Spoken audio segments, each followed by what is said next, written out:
दोस्तों, स्वागत है आपका आपके channel talks on cooking oil by PK पे। तो चलते हैं आज की मार्केट जर्नी पे, देखते हैं क्या मार्केट आउटलुक।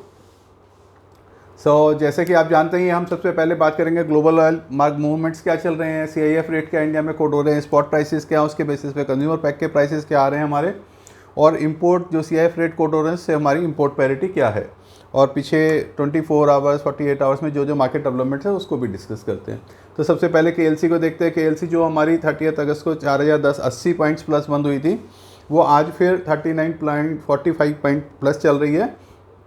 तो केएलसी में रेगुलर पीछे हफ्ते में रेगुलर बढ़त बनी हुई है और वो 4050 के आसपास पहुंच गई है।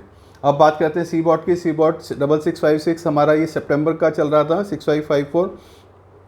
कल भी ये 2 पॉइंट प्लस था, लेकिन अब हम इसको जब 1 अक्टूबर आ जाता है तो अक्टूबर के अंदर 1 सितंबर से अब हमको अक्टूबर का देखना पड़ता है, क्योंकि जो पिछले सितंबर है उसमें बहुत ज़्यादा प्लस माइनस के मूवमेंट्स होने लगते हैं, वो अपना क्लोजिंग में चला जाता है। तो अक्टूबर के अंदर भी आज हमारा प्लस आ रहा है, नियरअबाउट 71 पॉइंट प्लस आ रहा है जो हमारा कल बंद हुआ था उसके बाद।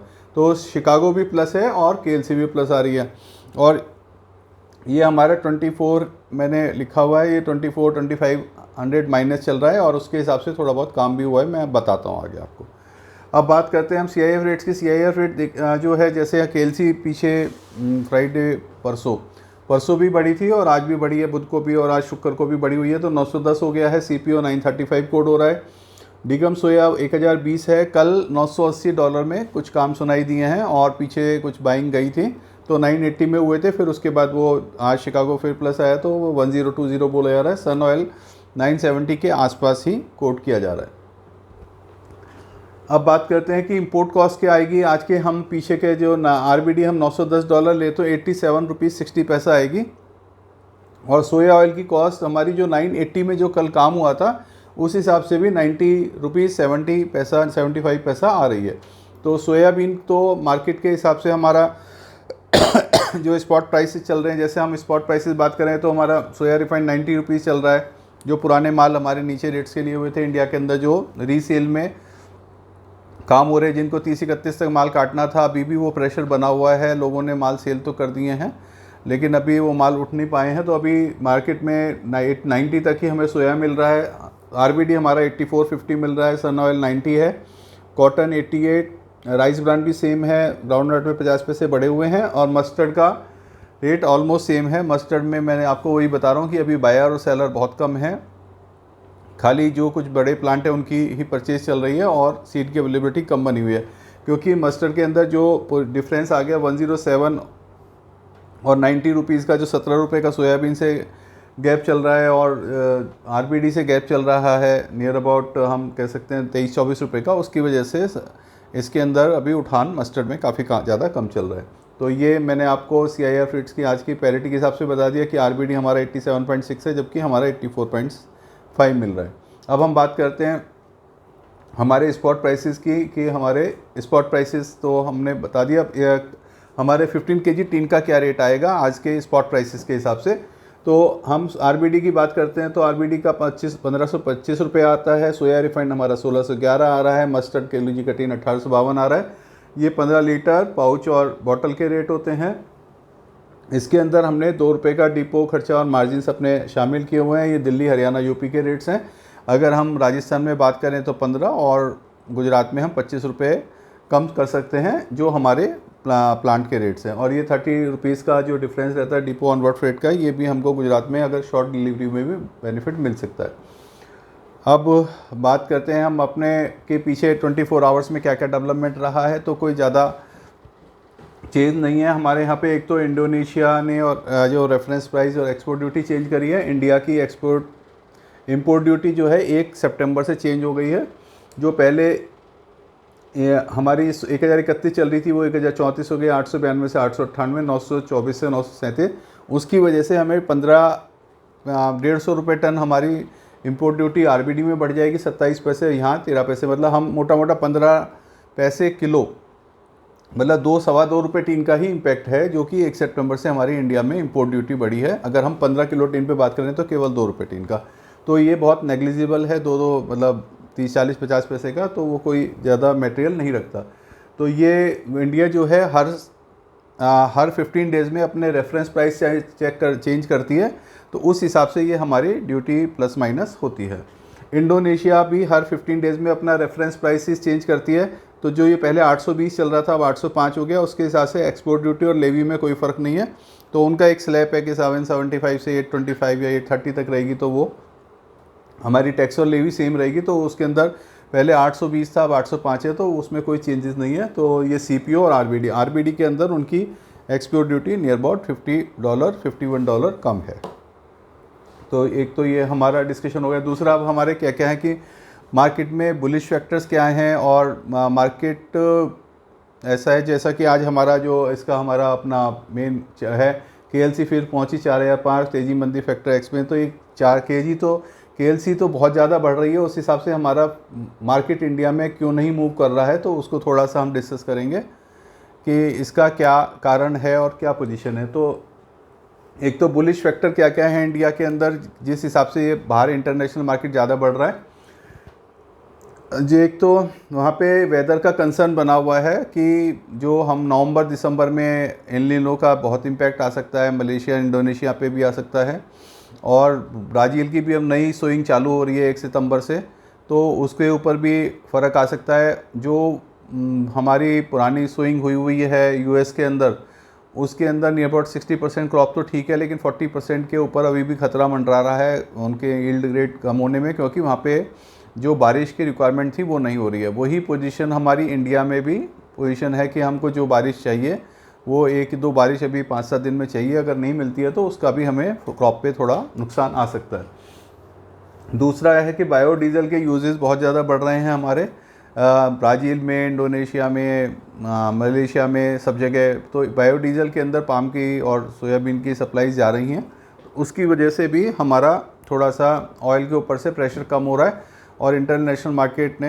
वेदर की वजह से भी बढ़ा रखा है।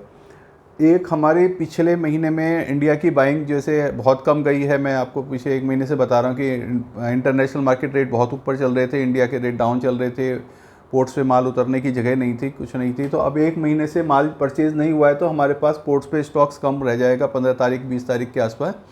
तो हमारी नई बाइंग जाएंगी, तो वो नई बाइंग हमको आज के इंटरनेशनल मार्केट रेट पे ही करनी पड़ेगी। तो ये भी एक बुलिश फैक्टर्स है कि हमारे पास स्टॉक्स कम है, हमको नई बाइंग कर ली जाना है हम, और ये सारे हमारे को फैक्टर्स हैं जिसकी वजह से थोड़ा बहुत तेज़ी मार्केट में आ सकती है। अब बात करें हम मंदे के क्या क्या फैक्टर्स हैं, तो मंदे के फैक्टर्स में एक तो हमारे पास पुराना सोयाबीन का स्टॉक्स काफ़ी ज़्यादा पड़ा हुआ है, अभी तक पिछला साल का स्टॉक ख़त्म नहीं हुआ, नई क्रॉप हमारी अब अक्टूबर से शुरू हो रही है, तो ये मंदे फैक्टर है। मस्टर्ड सीड का स्टॉक भी हमारे पास 50% से के करीब अभी भी इंडिया में मौजूद है, जबकि हमारे पास 4-5 महीने ही मार्केट में सेल के वो कंजम्पशन के लिए बचे हुए हैं, और उसकी सेल भी ज़्यादा नहीं चल रही मस्टर्ड की। नेफेड के सेल्स भी एक हमारे पास जो माल पड़ा हुआ है नेफेड के पास मस्टर्ड सीड का, तो वो भी कभी भी सेल अपनी खोल सकते हैं, उसकी वजह से भी थोड़ा मार्केट में डाउनवर्ड ट्रेंड आ सकता है। सनफ्लावर का जो पुराना स्टॉक स्पोर्ट पे आया हुआ है, और नए भी जो देशों में अर्जेंटीना में और जगह से हमारे को कोटा आ रहे हैं, वो काफ़ी ज़्यादा डाउन रेट के आ रहे हैं। उसी के प्रेशर में कल 980 में हमारा सोयाबीन का काम भी हुआ है। तो ये सनफ्लावर का जो सेलिंग प्रेशर रेगुलर बना हुआ है, इससे भी हमारे मार्केट डाउन है।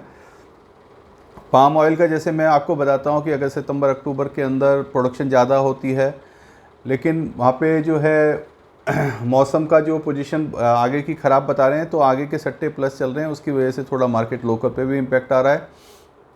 और जो फ्यूचर मार्केट है, मतलब वहाँ का जो KLC है, कोलालमपुर कमोडिटी एक्सचेंज, उसके अंदर रेट थोड़े से बढ़े हुए चल रहे हैं, लेकिन वहाँ की प्रोडक्शन ज़्यादा की वजह से वहाँ पे मार्केट में डाउनवर्ड आ सकता है। अगर इंडिया की जैसे बाइंग अभी 1 महीने से नहीं गई है, लेकिन चाइना ने थोड़ा बाइंग पिछले हफ्ते में किया है, जिसमें अक्टूबर और नवंबर के उन्होंने फर्दर ओलिन की परचेज़ की है। तो एक ये डाउनवर्ड फैक्टर में है हमारी गवर्नमेंट पॉलिसी, क्योंकि गवर्नमेंट बहुत ज़्यादा कंट्रोल करना चाह रही है हमारे प्राइसेस को, तो उसकी वजह से भी हमारा तेज़ी आने में मुश्किल है। एक अर्जेंटीना में गवर्नमेंट ने वहाँ पे पीसो स्कीम को अभी फाइनलाइजेशन पे स्टेज पे है, वो 2-4 दिन में इम्प्लीमेंट हो सकती है। तो जो अर्जेंटीना का फार्मर, वहाँ पे क्रशिंग नहीं हो रही थी, फार्मर अपनी सीड रिलीज़ नहीं कर रहा था, वहाँ पे प्रोडक्शन भी कम थी इस साल, तो वो भी रिलीज़ कर सकता है। तो अर्जेंटीना से भी हमें सोयाबीन के अंदर सेलिंग में प्रेशर और ज़्यादा दिख सकता है, अगर वहाँ पे पीसो स्कीम फाइनलाइज हो जाती है। तो पीसो स्कीम के बारे में मैं 1-2 बार आपको एक्सप्लेन कर ही चुका हूँ। रेफरेंस प्राइस इंडिया का एक्सपोर्ट का मैंने आपको बता दिया, इंडिया इसका बता दिया। अब जहाँ तक ओपिनियन की बात है मेरी, तो मार्केट में जिस हिसाब से KLC आज बढ़ी हुई है और चाइना के काम भी हुए हैं, तो हमें ये नहीं लग रहा कि और हमारी जो कॉस्टिंग भी आ रही है वो 87.5 के करीब आ रही है, और जबकि 84-50 के हिसाब से इंडिया में माल मिल रहा है, तो उस हिसाब से हमें थोड़ा बहुत RBD के अंदर परचेज़ कर सकते हैं। जबकि सोयाबीन का भी हमारा 90 के अंदर जो रीसेल मिल रहा है, अभी पीछे से कॉस्टिंग जिस पे परचेज़ भी हुआ है 91 के करीब हुआ है, तो थोड़ा सोयाबीन भी ले सकते हैं। तो थोड़ा बहुत माल, लेकिन बहुत कम क्वांटिटी में लेके चलना है, क्योंकि जैसे मैं आपको बता रहा हूँ कि पाम ऑयल की प्रोडक्शन ज़्यादा बढ़ी हुई है और एक्सपोर्ट उनका कम हुआ है, तो उनका प्रेशर कभी भी KLC पे बाउंस बैक कर सकता है। अब इसके अंदर ये जो फंड्स वाले हैं, जो ऑपरेटर होते हैं, ये थोड़ा सा ऑपरेट करते हैं मार्केट को प्लस माइनस, तो हमें उनसे भी सावधान रहना है। तो हमें ज़्यादा तेज़ी में नहीं जाना है, क्योंकि हमारी नई क्रॉप भी आ रही है, पाम ऑयल का स्टॉक भी वहाँ पे बढ़ सकता है। फ्यूचर ज़रूर तेज़ हो सकता है, लेकिन प्रेजेंट के अंदर अभी कोई ऐसा सिनेरियो नहीं लग रहा है स्टॉक की फिगरेशन देखते हुए। लेकिन ये वाली हमें ये देखना है कि 15 तारीख के आसपास, 20 तारीख के आसपास अगर इंडिया में माल नहीं रहा, तो हमको पीछे बाइंग के लिए जाना पड़ेगा, और जो मार्केट के प्राइस होंगे उस पर ख़रीदना पड़ेगा। तो उस हिसाब से 2 से 4-5 दिन का अपना माल लेके, अभी हमारा एक फेस्टिवल भी है, जन्माष्टमी भी, उसके हिसाब से आप काम कर सकते हैं। क्योंकि जिस हिसाब से KLC बढ़ी हुई है, जिस हिसाब से पीछे के पैरिटी ज़्यादा है, उस हिसाब से इंडिया में काफ़ी सस्ता माल मिल रहा है। तो हम, जैसे मेरी मार्केट में बात हो रही थी 1510 रुपये के अंदर हमारे को पाम ऑयल का टीन रिटेल मार्केट में या सेमी होलसेल मार्केट में मिल रहा है, तो वो रेट्स अच्छे हैं और उस पर हम काम कर सकते हैं। तो इसी बात से हम ख़त्म करेंगे, और मैं कहूँगा कि आप इसको लाइक करें, सब्सक्राइब करें और कमेंट करें, और जो है अपने लोगों में, अपने और ग्रुप्स में शेयर करें, जिससे कि और लोग भी इस चीज़ का बेनिफिट ले सकें। और एक लाइक करने से पर्पस, मेरे को कोई उसमें पैसे नहीं मिलते, ना मेरे को कोई वीडियो बना के पैसे मिलते हैं। मेरा पर्पस खाली ये है कि जो मैं चाहता था कि भाई कोई हमें बताए ये मार्केट में पीसो क्या है, ये मार्केट में क्या अप डाउन आ रहा है, क्यों आ रहा है, तो उसके बारे में मैं अब जब रिटायर हो गया, तो मेरा पर्पज़ ये था कि सब लोगों को एजुकेट करें, और लोगों को ऑयल मार्केट के अंदर कोई अच्छी वीडियो नहीं आती है यूट्यूब पे, और कोई एजुकेशन का कोई साधन भी नहीं है, तो उसी पर्पज़, उसी कड़ी के अंदर मैं ये कर रहा हूँ। और ये चाहता हूँ कि बाज़ार के अंदर जो मैंने सीखा है 30-40 साल के अंदर, वो लोगों को बता सकूँ और सिखा सकूँ। तो मैं थोड़ा बस आप लोगों से एप्रिसिएशन चाहता हूँ। अगर आप लोगों की सपोर्ट मिलती रही, तो मैं और अच्छी वीडियो और कई टॉपिक्स पे सोच रहा हूँ बनाने के, फिर मैं बनाता हूँ। तो थैंक यू, फिर मिलते हैं कल की वीडियो में।